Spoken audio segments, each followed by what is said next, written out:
bid ons dat die Here regtig sal weerstuur en sal uithelp en hulp sal bring daar. Ek wil vanoggend aansluit by dit wat ek verlede week bedien het. En daar's 'n storie wat hulle vertel dat iemand het onderhoud gevoer met Michelangelo. Toe hy nou nadat hy die beeldhouwerk gedoen en Dawid, stambeeld van Dawid uitgekap het. En hulle vra hom toe, hoe het hy dit reg gekry? En hy antwoord, ek gaan nou vertaal in Afrikaans, maar hy sê, dit was maklik. Hy sê, jy kap net alles af, wat nie soos Dawid lyk nie. En weet, hy vat die blokklip wat daar staan, en hy sê, hy het alles wat nie soos Dawid lyk, het hy weggekap. Nou, ek weet nou nie of dit die regte die ware, maar is 'n mooi storie. Maar weet wat, ek vervaan net, om daai metafoor te gebruik vanoggend, is wat die Here met my en jou wil doen.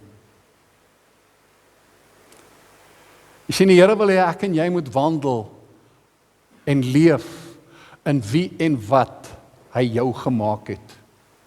Dat jy die dinge sal doen wat hy in sy woord ons leer om te doen en sê om te doen. Want hy sê, want dit is wie jy is.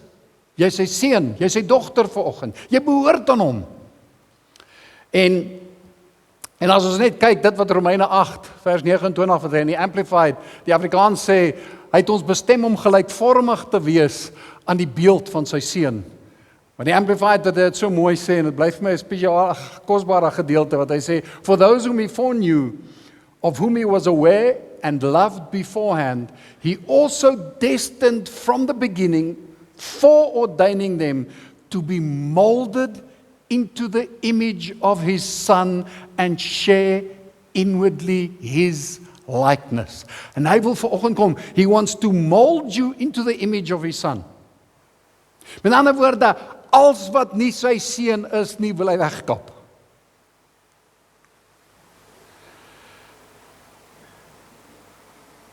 En ek glo daar's goeders wat hy uit my en jou lewe wil bietjie uit die pad uitvat en verwyder. Want dit verhinder ons om regtig die volheid en die vervulling te beleef en te ervaar wat hy vir my en jou beplan het. Sien, daar's dinge wat in ons lewens gebeur voordat ons die Here gedien het, voordat ons hom geken het en selfs nadat ons hom ken. En daai ervarings, daai belewennisse wat ons het, die trauma wat ons deurgegaan het, die slegte goed wat jy dalk ervaar het 'n impak op my en jou. En dit maak dat ek en jy sekere keuses neem, sekere besluite maak.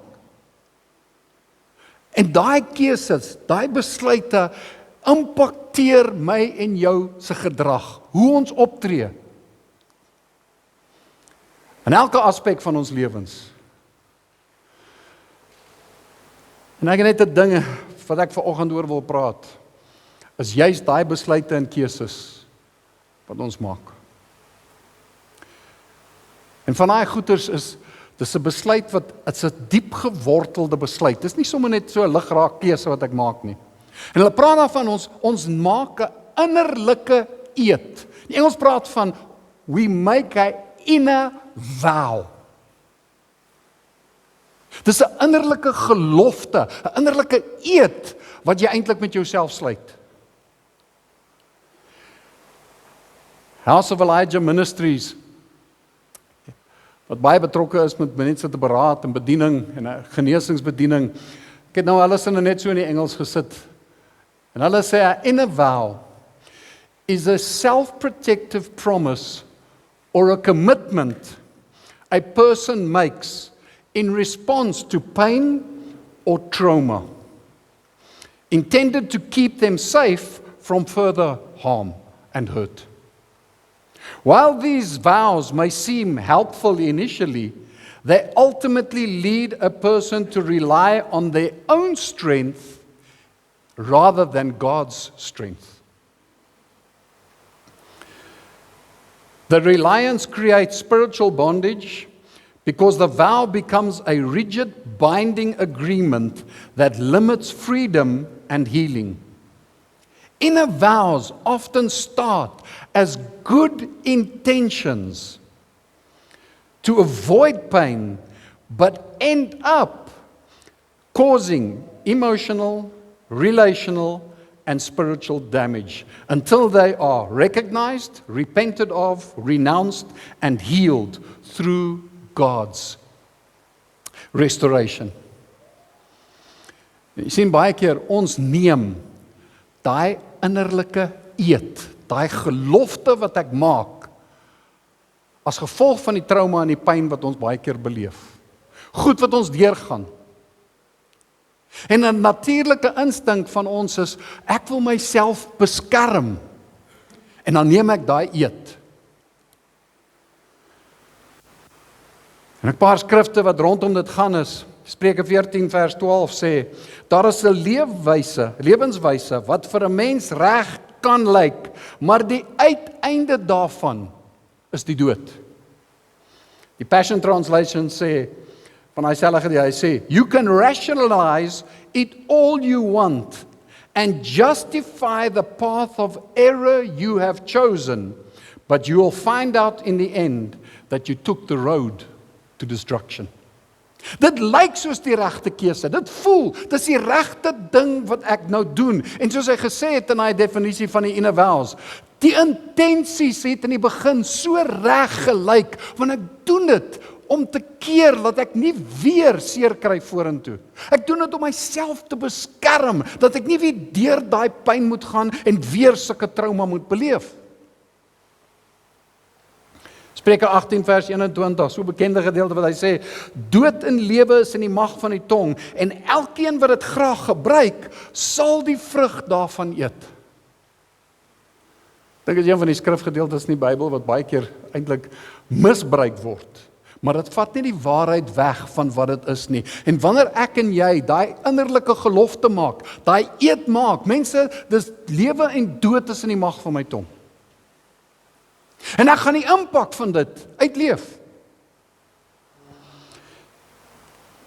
Die Amplified sê in Spreuke 18 vers 20, die versie net voor dit, hy sê, a man's moral self shall be filled with the fruit of his mouth, and with the consequences of his words, he must be satisfied, whether good or evil. Elke besluit wat ek en jy neem met gevolge, is logies. Daar's nagevolge. En ek en jy is vandag die gevolge van gister en eergister se besluite. En die besluite en die keuses wat jy vandag maak, is wat jy gaan die gevolge nog van daai keuses en besluite uitleef.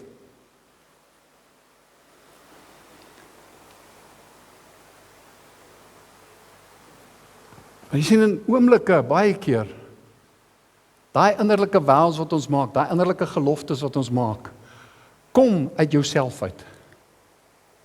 Dis 'n besluit wat jy self neem.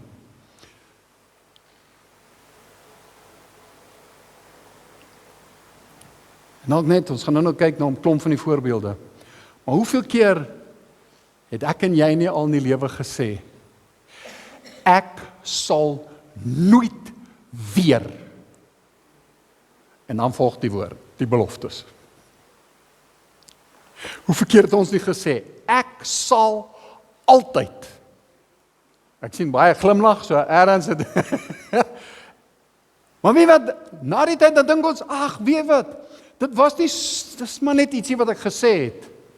Maar dis juist waar die vyand jou uitvang, wat jy in die strik trap, want jy sien, toe jy daai pyn beleef, daai emosionele reaksie wat jy het, daai trauma wat jy beleef, is 'n, wanneer ek ietsie sê, besef ek nie die impak en hoe, wat is die woorde wat ek soek? Die krag van daai woorde wat ek op daai oomblik uiter nie. Dit lê vas hier in jou brein. Dit gaan lê in jou onderbewuste. Jy dink nie meer aan daai situasie dalk nie, maar daai besluit wat jy geneem het op daai oomblik, lê in jou onderbewussyn en hy hardloop soos 'n app in die agtergrond. En dit bepaal Dit het 'n impak op jou leefwyse, dit het 'n impak op jou gedrag, dit het 'n impak oor hoe jy optree en wat jy gaan doen. En kom ek gee julle 'n Bybelse voorbeeld. Net voor Jesus se kruisiging, Matteus 26, vers 23, praat Jesus en hy sê vir sy disippels, hoorie, dis wat nou gaan gebeur, dis wat op pad is. En dan vers 23, en hy het vir hulle gesê, weet wat? Julle gaan aanstoot neem om my. Julle ouens gaan my los. En hoor wat sê Petrus. Wil nou nie die hele verhaal, ek gaan lees die hele gedeelte. Daarop antwoord Petrus en sê vir Jesus en sê vir hom, hy sê, al sal almal ook aanstoot aan u neem. Kyk mooi wat sê hy. Ek sal nooit aanstoot neem nie. En Jesus sê vir hom, voorwaar, ek sê vir jou, in hierdie nag, voordat die haan gekraai het, sal jy my 3 maal verloon. Petrus het weer 'n antwoord. En Petrus sê vir hom, al moes ek ook saam met u sterwe, ek sal u nooit verloon nie. So het ook al die disippels gesê. Jy sien, as jy sien in daai gedeeltetjie, dit wat hy doen, dis amper 'n innerlike gelofte, dis soos 'n innerlike eed wat hy gemaak het.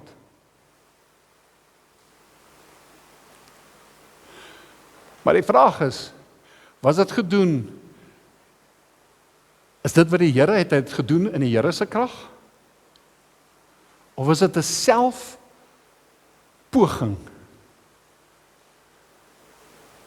En jy sien, wanneer ek daai eed maak, wanneer ons daai innerlike geloftes maak, is dit 'n selfpoging.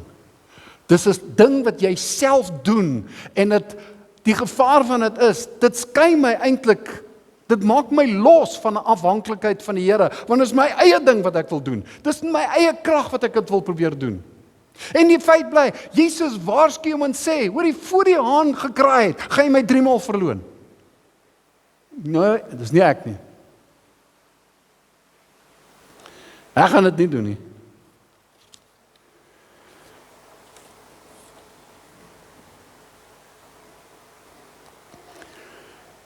Sien die intensies van die gelofte wat jy maak, die intensies van die besluit wat jy neem.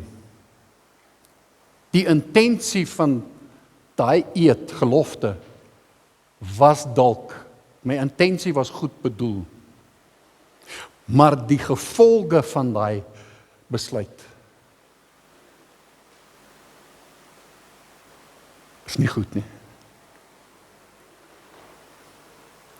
Jy sien, wanneer ek sulke goed doen in my eie krag, wanneer ek steun op my vermoëns, Jeremia 17 sê, so sê die Here, vervloek is die man wat op die mens vertrou en vlees sy arm maak, terwyl sy hart van die Here afwyk.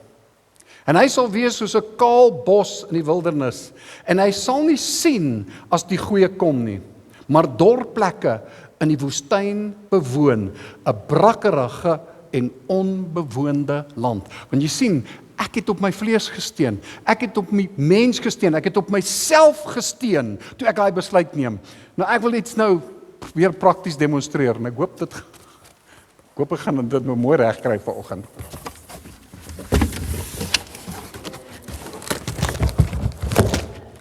Kyk hom aan. Ek het jou gesê, ek gaan hom verkeerd kry. Ek sal nooit iets verkeerd doen nie.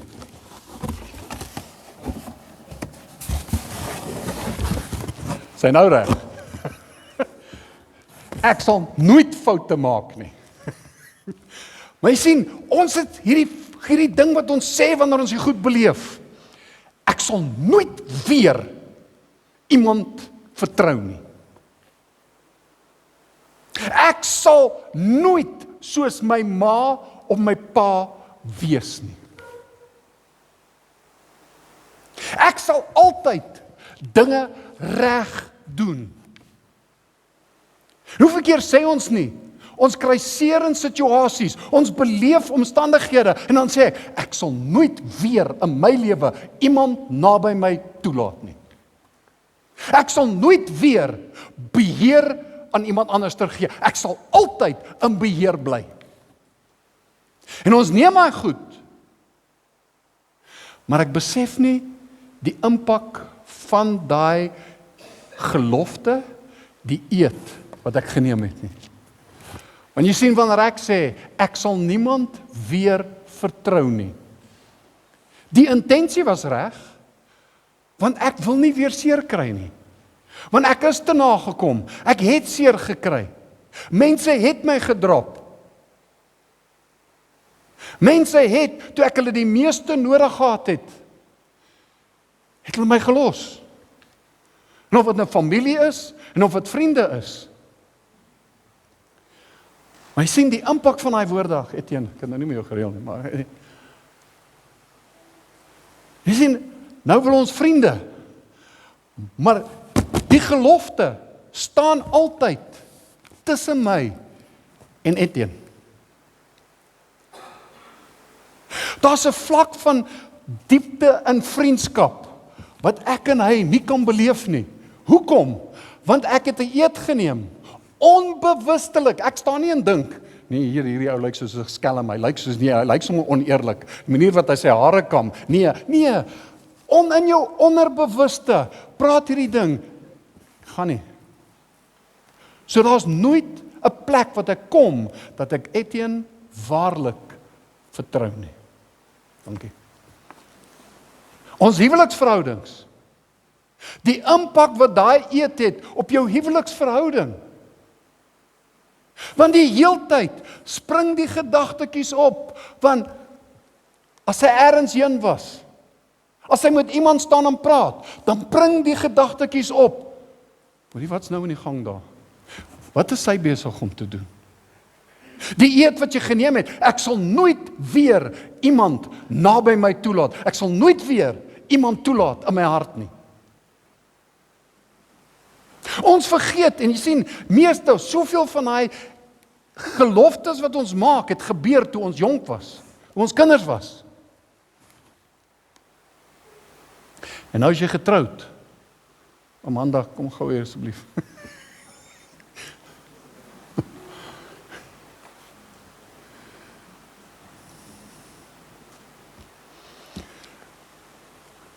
Moenie 'n ander vrou gevra het nie, maar nou dink Amanda eet geneem, wat ek nie wat weet nie. Jy sien, nou, in plaas van 'n intimiteit, ek sal nooit weer iemand naby my hart toelaat nie. En sy traai, maar mense, die eed wat in jou onderbewussyn lê, verhinder dat daai intimiteit kan plaasvind. En ek en jy verstaan dit nie. Ons kan nie begryp hoekom. Sy verstaan nie. Maar jy sien, daai ding beïnvloed my gedrag en my optrede. Is ek lief vir haar? Ja. Maar die eed maak dat sekere dinge in my gedrag maak dat ek nie emosioneel oop maak dat sy regtig binne in my hart kan inklim nie. Dankie. Ek sal nie soos my ma of my pa wees nie. Hoeveel keer, ek weet julle het dit nie gesê nie, julle is nice ouens. Hoeveel keer sê mense, ek sal nie soos my pa wees nie. Wat word hy? Soos sy pa. Jy doen nie dalk alles wat hy gedoen het nie. Jy doen dit op 'n ander manier. Maar eintlik openbaar jy dieselfde dinge wat hy gedoen het.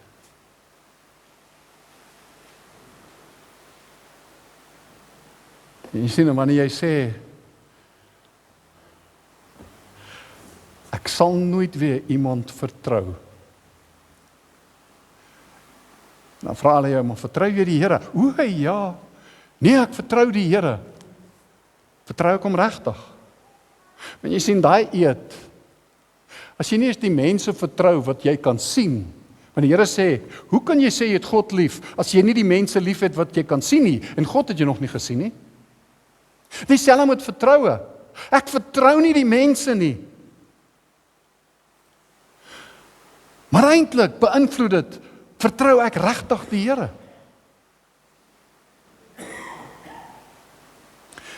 Nou wil vra vandag, wat se eed het jy dalk langs die pad afgelê? Wat se innerlike geloftes het jy aan jouself gemaak en dit verhinder dat daar 'n vervulling kom in jou verhoudings in jou huwelik? Die vervulling wat daar moet wees in jou verhouding met jou kinders, met jou ouers, met die Here?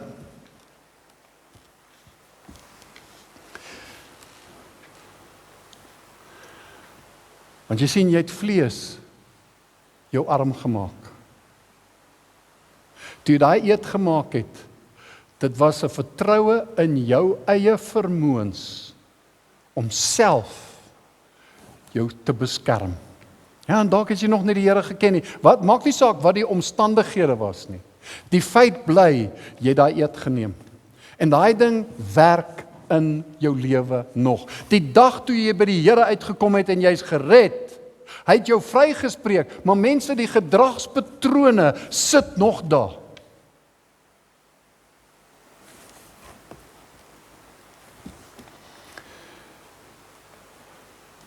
Hierdie innerlike geloftes het 'n emosionele impak. Dit impak jou emosies.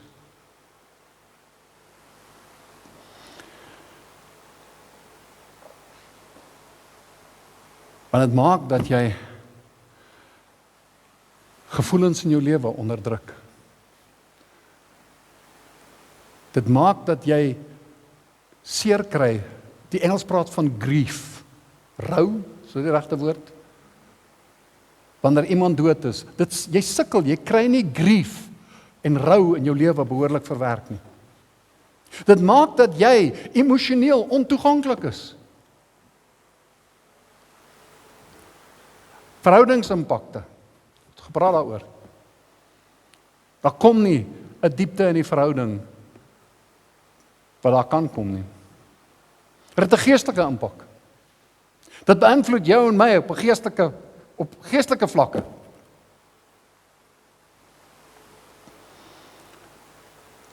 So ek gesê het, beïnvloed jou gedrag. Beïnvloed jou besluitnemingsprosesse.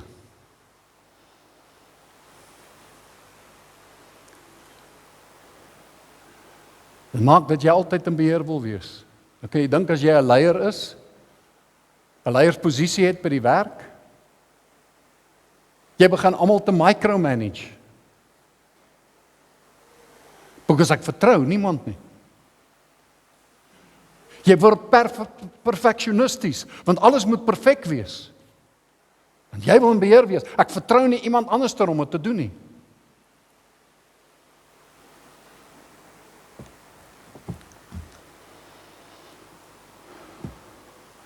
En dit beïnvloed jou identiteit. Die impak op jou hele menswees. En as ek sê, daar's 'n slide wat 'n paar van die goeters noem. Ek sal nooit weer iemand vertrou nie. Ek sal nooit huil nie. Hoe baie het ek met manne gesit. Groot geword. Hulle sê, cowboys don't cry, especially in front of the horses.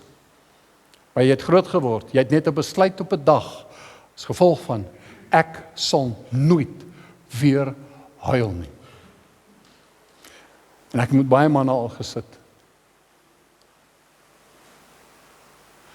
Wat jy vir ons sê, dan sê ek huil nie, ek kan nie huil nie.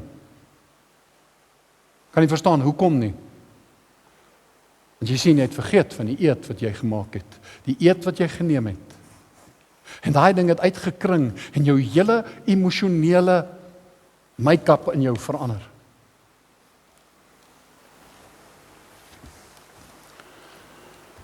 Ek sal altyd sterk wees.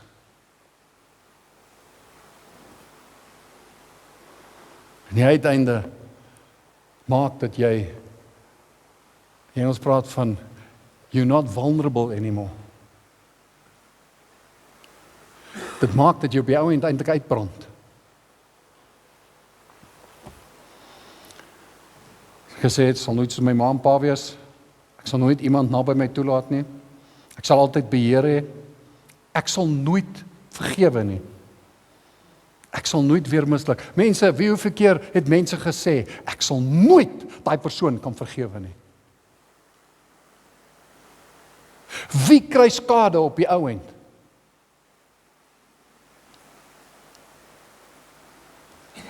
Die feit dat jy nie vergewe nie, lei dat daar 'n bitterheid in jou hart kom, en ek het dit al baie die voorbeeld al gebruik.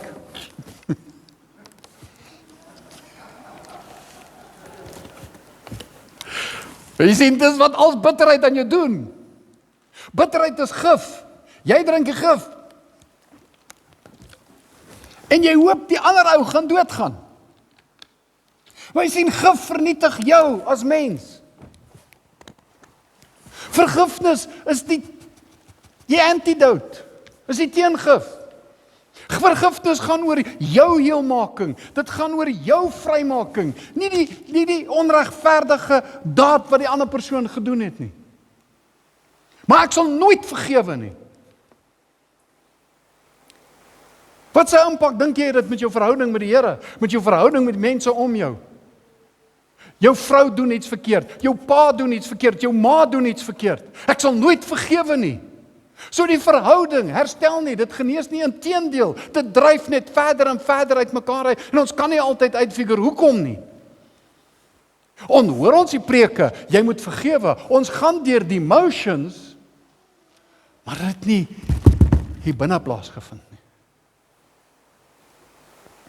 En ons verstaan baie keer, hoekom kry ek nie die geestelike deurbrake nie? Want daar lê 'n dieper wortel in jou binneste.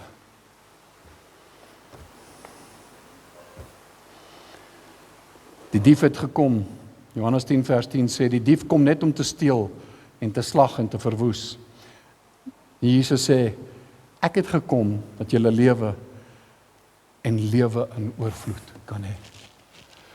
En jy sien hierdie goed verhinder dat jy die oorvloedslewe van die Here kan hê. Van laaste ene. Hoeveel keer kry ons nie seer in kerke nie?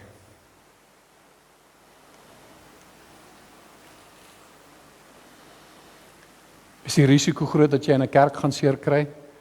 Ja. Want die kerk is nie vol engele nie. Dit is vol mense, gebroke mense. En ons kan seer kry in die kerk. Want dan neem ons daai eed, ek sal nooit weer my voete in 'n kerk sit nie. Ek sal nooit weer by 'n kerk aansluit nie. Ek sal nooit weer na 'n kerk toe gaan nie. Die kerk is nie die probleem nie.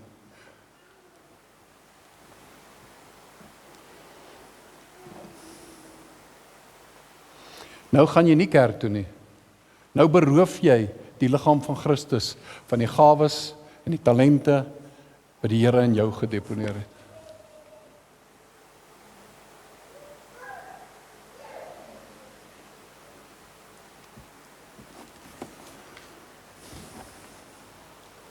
Hoe gaan ons vrykom?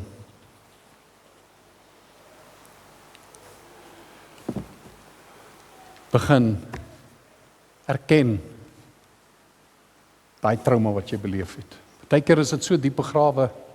As ek vir jou moet vra, ek het baie keer met mense al gesit, dan sê hulle, ek kan dit nie eens onthou nie.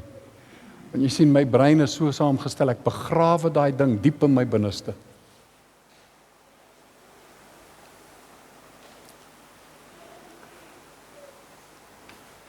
Maar jy kan dit erken deur jou gedrag. Jy kan dit raak sien deur die dinge wat jy doen.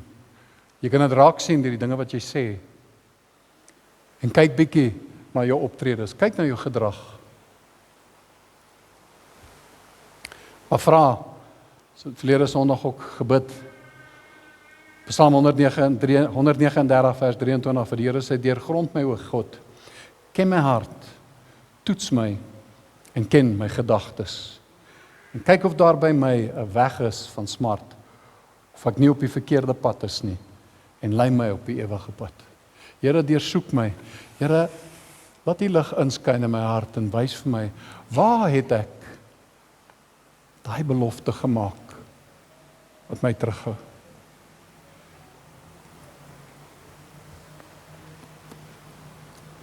Wanneer die Here dit vir jou wys, bely dit en doen afstand daarvan. Erken dit. 2 Korintiërs 7 vers 10 sê, want die droefheid volgens die wil van God werk 'n onberoulike bekering tot redding, maar die droefheid van die wêreld maak dood. Sien, daar's 'n kosbare gedeelte wat hy sê, en luister, hoor mooi. Ja, ek weet nie hoeveel keer dat ek hierdie vers gelees nie. Ek het met die Amplified al soveel keer gelees. En ek weet nie hoekom, ek sien, nou terwyl ek werk met hierdie, toe sien ek vir die eerste keer eintlik wat hy sê daarso. Hy sê, for godly grief and the pain God is permitted to direct, produce a repentance that leads and contributes to salvation and deliverance from evil, and it never brings regret.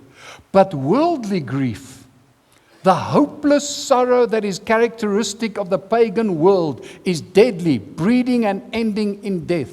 Hy sê maar, godly grief and the pain God is permitted to direct. Gaan ek en jy toelaat dat die pyn en die trauma wat ons beleef het, dat die Here, that God will direct your pain. That will lead to repentance. What's repentance? Die Griekse woord is metanoia. Dit beteken, ek loop in 'n rigting.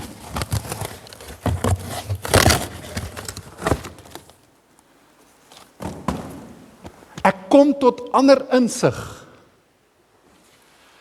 En ek draai 180 grade en ek loop in 'n nuwe rigting. Het jy pyn beleef? Ja. Maar die Here wil vanoggend kom. Hy wil dit vat. En jy sien, repentance, glo ek vanoggend, is nie wat die Here se hart verander. Die Here het jou onbeskryflik lief. Repentance is wat ek en jy nodig het. En die Here kom, en hy wil jou kom uitwys, en hy sê, daar, toe jy daai ding gesê het. Die Here wil die impak van daai gelofte breek in jou lewe. En dat ek en jy kan afstand doen van dit, dat ek kan draai en ek kan 'n nuwe rigting, dat ek kan instap in daai volheid wat die Here vir jou en vir my het. In die volheid van my verhouding met my vrou, in die volheid van 'n verhouding met my kinders, in die volheid van 'n verhouding met my vriende en mense om my, en met 'n volheid van die verhouding wat jy kan stap en instap in jou pa en ma wees. Dat jy die volheid kan beleef van 'n ouer wees. En dat jy 'n nuwe diepte, 'n volheid in jou verhouding met die Here kan ervaar en beleef.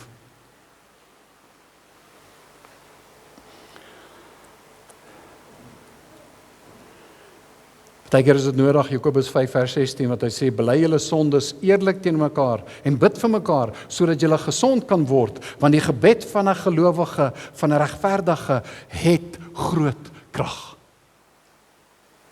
Partykeer is dit nodig om saam met iemand te gaan sit, en ek kan gaan sit, saam met dit Tim, saam met iemand, te sê, ja, Tim, bid net saam met my. Weet wat, ek het hierdie ding, ek jare terug, 'n eed geneem, 'n gelofte gemaak. Sal jy saam met my bid?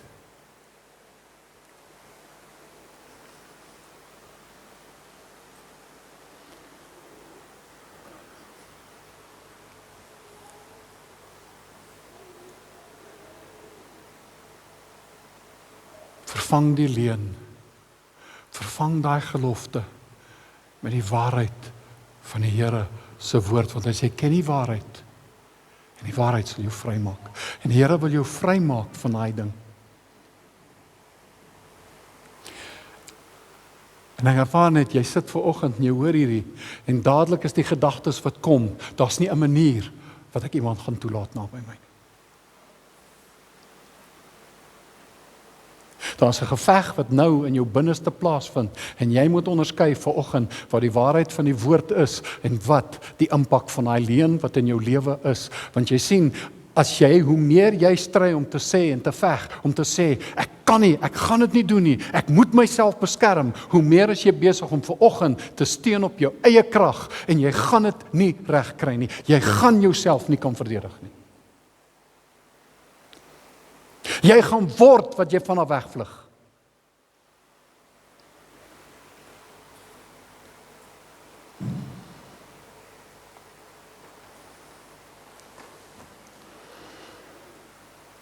Hoor hoe kosbaar. Weet jy wat, die Here wil jou herstel vanoggend. Nou, hierdie laaste, ek het nog net so 3 teksverse, is ek klaar. 4 teksverse. Die Here wil jou herstel. Hy wil jou vrymaak, hy wil daai ding breek, hy wil hê dat ek en jy afstand doen, hy ding uit my lewe uitkry, maar hy wil jou kom herstel vanoggend. Nou hierdie, Paulus skryf in Efesiërs 5 eintlik oor die huwelik, en hy vergelyk die huwelik met ons verhouding met die Here. Op vers 25 praat en hy skryf, manne, julle moet julle eie vroue lief hê, soos Christus ook die gemeente liefgehad en homself daarvoor oorgegee het. Toe Jesus homself oorgegee het, van julle gaan ons nou bedien met nagmaal. Toe hy homself oorgegee het, hoekom? Wat was die impak van dit? Dan sê hy daar so vers 27, hy sê, vers 26, Christus het homself daarvoor oorgegee. Hy het homself oorgegee vir jou en vir my, want ons is sy bruid. Om jou te heilig, nadat hy jou gereinig het met die waterbad deur die woord, sodat hy jou, ek plaas jou daar, plaas jou naam in daai vers, sodat hy jou, die gemeente voor hom kan stel, verheerlik, sonder vlek of rimpel, of iets dergeliks, maar nadat jy heilig en sonder gebrek sal wees. So hy het sy lewe gegee vanoggend, maar ons nagmaal hy het dit gedoen, en jou gemaak, sodat jy sal wees, hy reinig jou, ken die waarheid, hy vat die woord, en weet wat, dis of hy jou kom was, in die waterbad van sy woord, en hy reinig jou deur sy woord vanoggend, en hy wil jou genees, hy wil jou heel maak, hy wil jou herstel, sodat jy vanoggend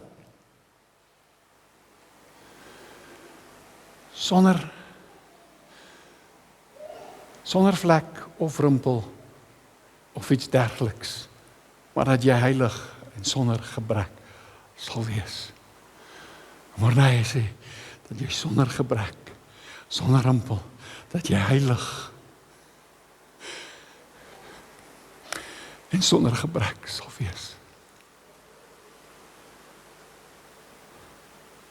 Die pyn wat jy deurgegaan het. Hy wil vanoggend jou heel maak.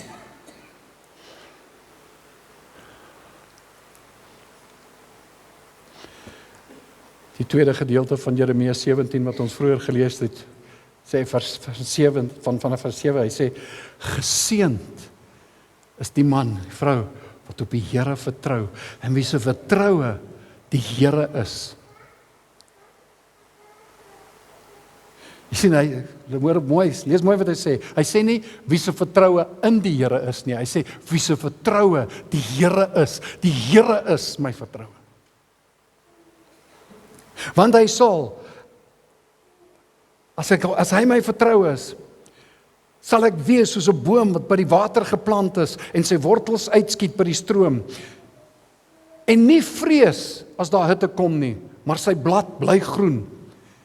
En as in 'n jaar van droogte is hy nie besorg nie en hy hou nie op om vrugte te dra nie, want jy sien, wat gebeur as daar weer pyn my pad langs kom? Wat gebeur as daar trauma weer my pad langs kom? Hy sê ek sal nie vrees nie. As my vrou of my vriend verkeerd optree, gaan ek nie reageer en my gedrag gaan nie bepaal word deur die eed en die gelofte wat ek gemaak het lankal terug nie. Jy sien, die Here is my vertroue. Die Here, sy Gees wat by my is. Ek gaan nie aanstoot neem nie. Ek gaan hom lief hê, want die liefde bedek 'n menige sonde. Want dis wie jy is vanoggend.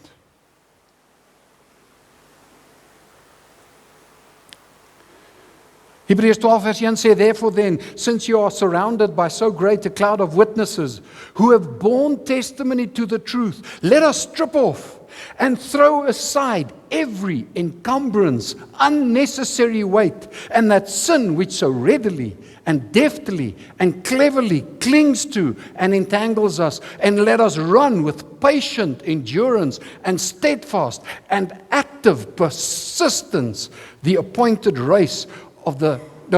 course of the race that is set before us. I can run with patience, endurance and persistence because that's who I am. Want dis wie jy is vanoggend. Jy kan dit doen want dis wie jy is as sy seun. Laaste versie. Hebreërs 12 vers 14, hy sê, jaag die vrede na met almal in die heiligmaking, waarsonder niemand die Here sal sien nie. En pas op dat niemand in die genade van God veragter nie. Dat geen wortel van bitterheid opskiet en onrus verwek en baie hierdeur besoedel word nie. Jy sien, hy sê, vlug, klim uit hierdie goeters.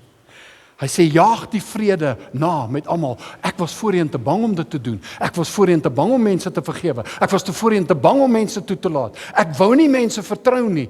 Hy sê, but get rid of every unnecessary encumbrance.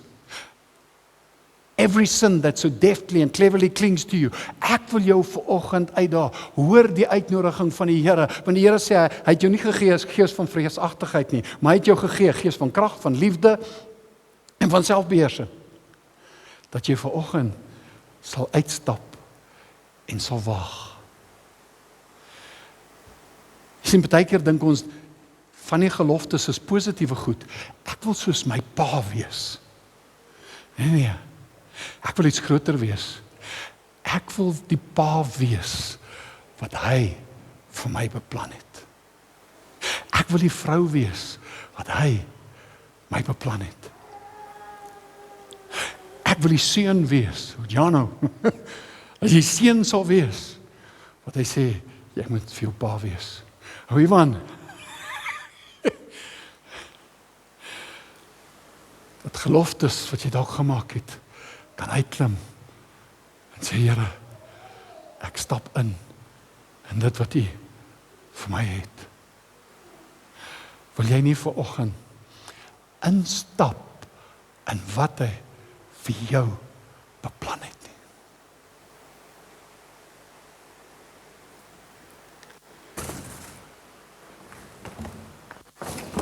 Jy kan dit doen, want dis wie jy is.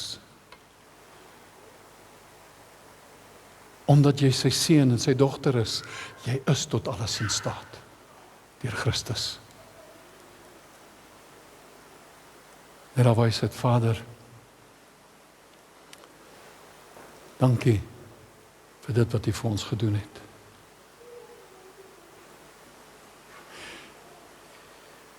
Here, dankie dat ek kan weet, die gedagtes wat U aangaande my koester,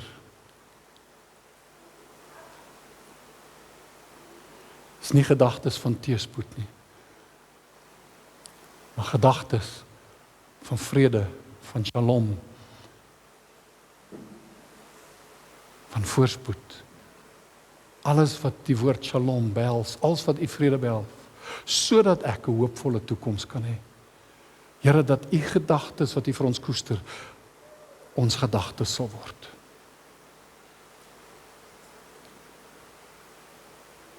En terwyl ek gepraat het, dalk het jy innerlike geloftes besef wat jy al gemaak het, as kind en selfs as volwassene.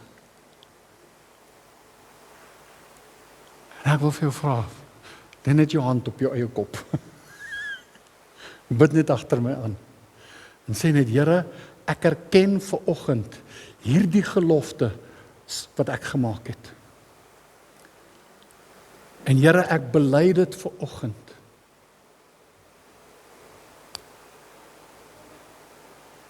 En Here, ek wil dit vanoggend neerlê. En dat U waarheid my vanoggend sal vrymaak.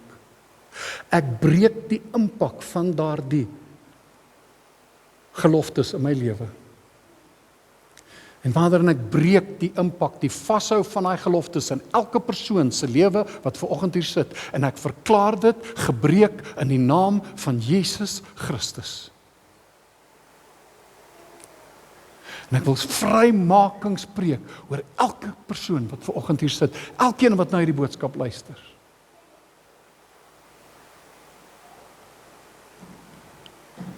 In Jesus naam.